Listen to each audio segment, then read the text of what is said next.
Are you the kind of person that enjoys wasting your spare time watching a one-eyed, semi-mentally handicapped man work on projects that really don't make any sense for no reason whatsoever? Then my friend, you are in the right place. Be sure and click that like and subscribe before we even get started. And then also comment even if you don't even know what's going on yet.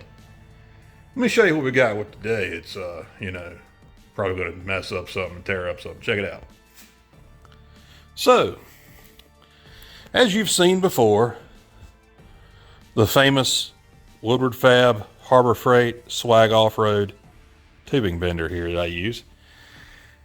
And I've had good luck out of Woodward Fab stuff in the past. I got Woodward Fab tubing notchers, give you other little things, and they're really budget friendly for the regular guy that don't have a bazillion dollars to buy the really expensive stuff, and it does a good job. So I found this here, and it was a good deal on Amazon. It was actually, I got to look the price up. I'll let you know, but it was cheaper than I really imagined you could get one for, and it came with a bunch of dies and stuff. So I went ahead and picked that thing up, and I've had it for about 6 months, but have not had any reason to use it yet. It's been sitting around the corner, so I figured while I'm kind of waiting on Stacy's parts here, we will go ahead and mount this thing to our stand.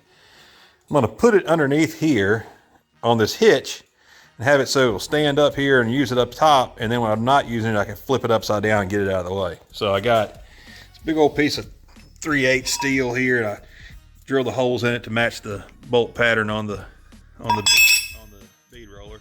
And I had an old hitch that was rusted all to pieces, and I cut the 2" by 2" piece of solid block off of it. Most things are hollow. That one's definitely not. That thing's old. And I got this little receiver tube here, and I'll put the links to all that stuff in here if you want to try this little project out. You probably won't, because it's probably got to be ridiculous, but I think it's going to work out okay. It'll be cool where I can actually get it out of the way and have it where I can use it quickly and then push it out of the way when I'm not using it. Because I'm not going to use this very often. It's not something that I use a lot, but I have needed one in the past and didn't have one, so I finally went ahead and got it. So follow along. We're going to weld this stuff up and see how it works out. Whenever possible, I prefer to do my cutting and grinding with abrasive wheels out of doors. Cut down on some of the dust.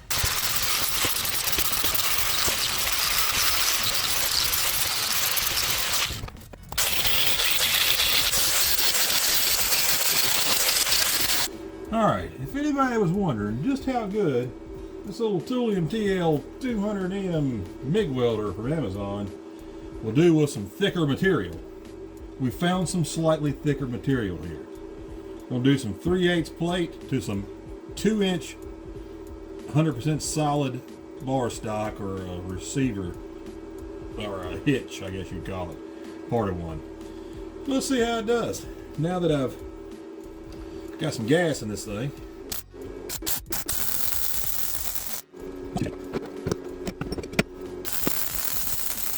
Yeah.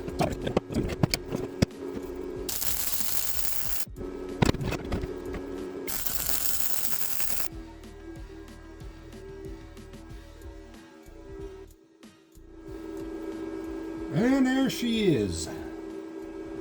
Some real thick, good old stuff there.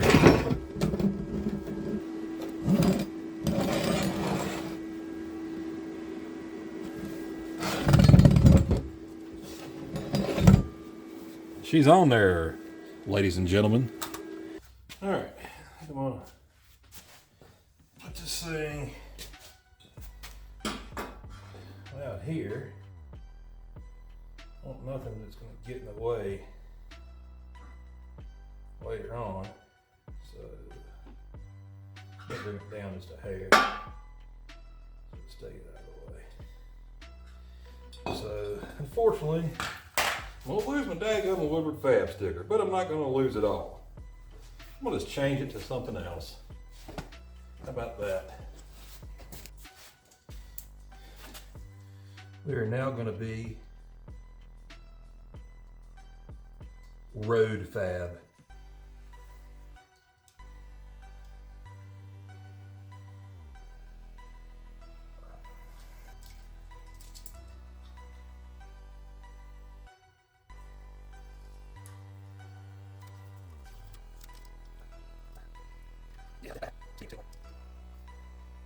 There we go. Now my flat disc pretty much wore out, but I use them till there's nothing left to use.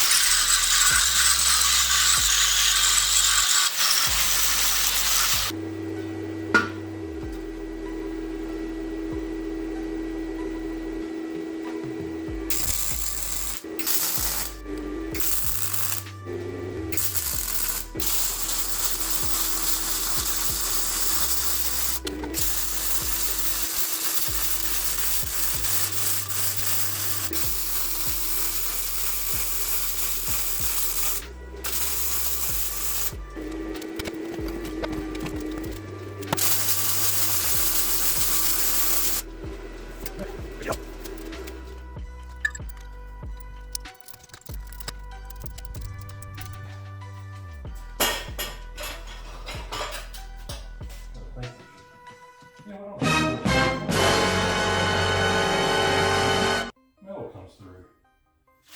You gotta be kidding me.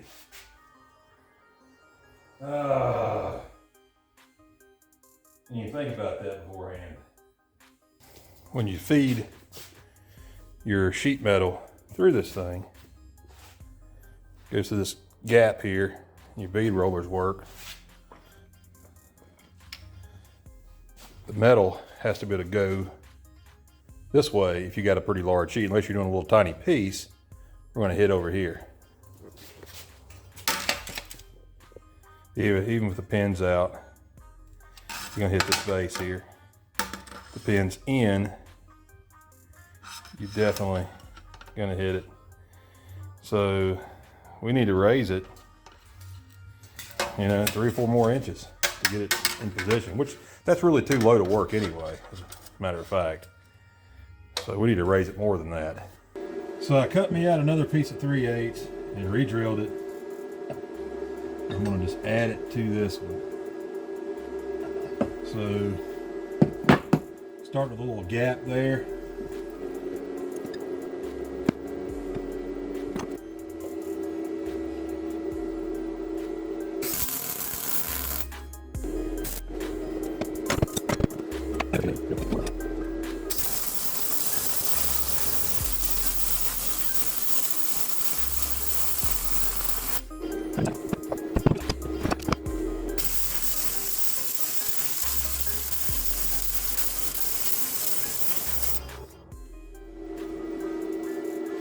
Alright,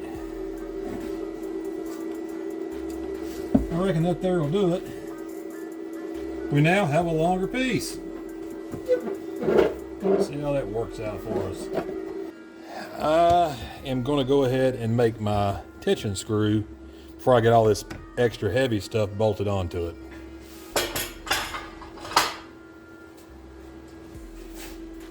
Alright, so we definitely want it to butt all the way in there.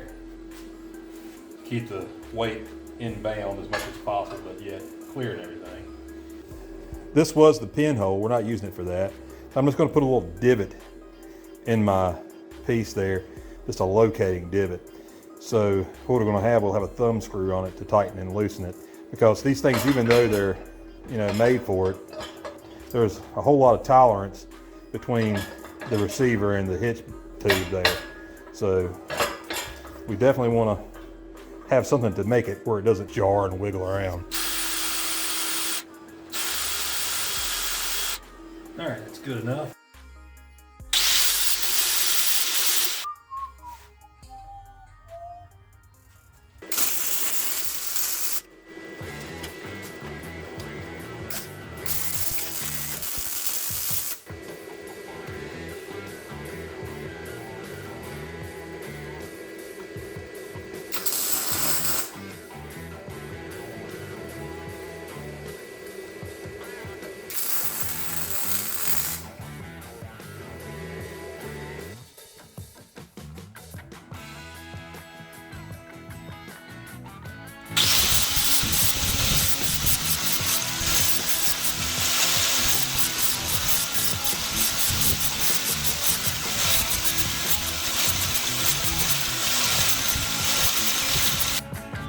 Round it off the tip of that thing a little bit there so it can go in that divot.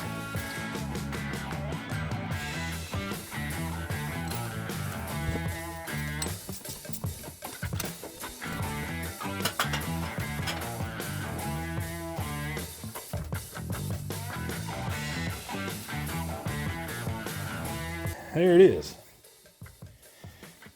Not as cool looking as I originally planned it to be, welding all over it, but it is functional now. And it's a good height to work at, for me anyway. For normal people, maybe not, but. All right, so I cut these little piece of 3/4 inch tube in here. I think I'm gonna put them across here.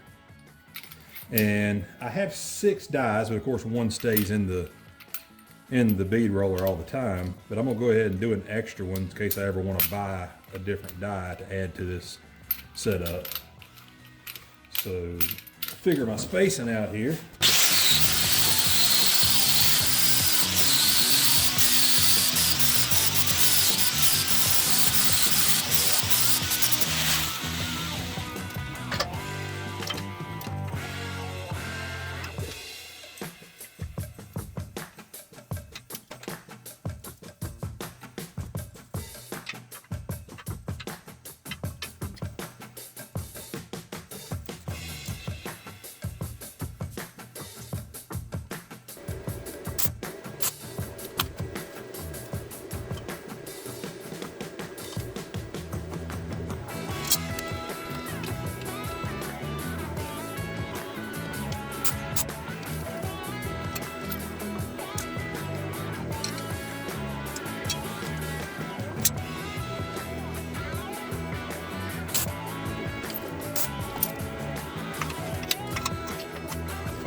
It's covered somewhat.